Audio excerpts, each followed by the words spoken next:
Baik, aku rasa ada satu soalan yang menarik daripada viewer berkenaan dengan sama ada pihak polis wajib atau tidak berpakaian rasmi semasa mereka melakukan tugasan rasmi mereka, okey? Dia ada beberapa keadaan lah di mana mereka diwajibkan untuk pakaian rasmi, okey? Contohnya mereka apabila mereka membuat rondoan komuniti, okey? Dalam satu tempat tu ada balai, dan balai tu buat rondoan komuniti gunakan motor, gunakan MPV. Semua orang yang melakukan rondaan komuniti ni, mereka perlu mengenakan pakaian rasmi. Sebab apa? Untuk membezakan di antara orang-orang awam dan juga pasukan polis yang sedang buat rondaan. Yalah, seperti kita tahu, ramai juga orang yang menyamar jadi pihak polis. So bila mereka bawa motor untuk melakukan rondaan komuniti ni, sebaiknya adalah untuk mengenakan pakaian rasmi supaya orang tak terkeliru apabila mereka ingin membuat inquiry kepada orang-orang awam secara rambang, okey? Dan nombor dua lah, mereka wajib pakai pakaian rasmi sekiranya mereka nak buat roadblock. Kalau korang perasan, bila buat roadblock ke apa kan, memang semua anggota kat situ akan pakai baju rasmi anggota polis. Sebab apa? Sebab nak elak daripada kekeliruan lah. Sebab daripada jauh orang boleh tengok kau siapa, tak perlu nak kau tunjuk kat kuasa apa semua, kau boleh tunjukkan nama kau dekat kau punya baju, dan kau boleh tunjukkan nombor badan kau. Dan sekiranya orang ini mungkin ragu-ragu dengan kau, mungkin orang-orang ini terconfuse dengan sama ada kau polis atau tidak,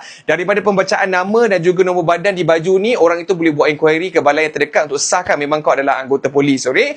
So itu memang benda asas. Cumanya apabila mereka membuat operasi, bila mereka buat risikan, okey, benda-benda ni semua adalah satu kerja yang memang niche, memang tugasan dia memang skop dia kat situ saja, okey? So bila buat tugasan operasi, bila buat tugasan risikan ni semua, memang tak ada kewajipan untuk mereka berpakaian rasmi, okey? Cukup mereka berpakaian preman seperti aku ni. Pakaian preman ni pakaian orang biasa lah, pakai t-shirt, pakai seluar selat dengan kasut, bukan pakaian rasmi polis, okey? Cukup untuk mereka berpakaian preman untuk melakukan kerja-kerja rasmi mereka seperti operasi dan cakapan. Sebab apa? Sebab ini merupakan memang cara kerja mereka. Kalaulah polis yang buat rasikan duk pakai baju polis kan, pakai uniform polis, mampulah kau tahulah daripada SB kan, so kau tahulah dia tengah buat rasikan kan, ataupun daripada operasi, daripada jauh kau dah nampak dia pakai baju biru apa semua. Kalau kau penjenayah, kau nampak daripada atas, kau dah tahu dah, kau dah caw dah, kau dah cabut dah, kau boleh buang putih-putih ni semua, dan putih-putih tu boleh hilang. So dalam keadaan ini tidak diwajibkan untuk pihak polis memakai pakaian rasmi mereka, okey? Apabila mereka membuat operasi, mereka membuat penggeledahan macam yang video yang tular hari tu, yang kau dah buat video tu, mereka wajib tunjukkan kad kuasa, okey? Manakala tak ada baju rasmi yang ada nombor badan juga nama dia,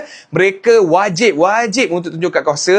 Untuk apa? Untuk orang-orang awam yang sedang disiasat ni tak terkeliru dan tak terpedaya. Sebab apa? Kau kena faham, zaman sekarang ni ada banyak juga orang jahat yang menyamar jadi polis, yang boleh gunakan kad palsu untuk tunjuk diorang ni polis, boleh beli pakaian polis ni semua untuk cakap diorang polis. So untuk elakkan kekeliruan ini, kau perlu tunjukkan kad kuasa. Wajib sebenarnya pihak polis tunjukkan kad kuasa supaya kita boleh catat dan kita boleh semak identiti mereka di IPD yang terdekat, okey? Sekiranya dalam makna tangkapan dan penggeledahan dia tak tunjuk kad kuasa, okey, tak menjadikan tangkapan tu salah. Dia cuma salah dari segi SOP saja dan boleh diadukan ke bahagian integriti. Tetapi sekiranya daripada hasil tersebut jumpa barang-barang terlarang, still kau akan kena tangkap, kau still akan dituduh disebabkan dia tak tunjukkan kuasa tu, tak akan menjadi penyebab untuk kau dilepaskan, okey?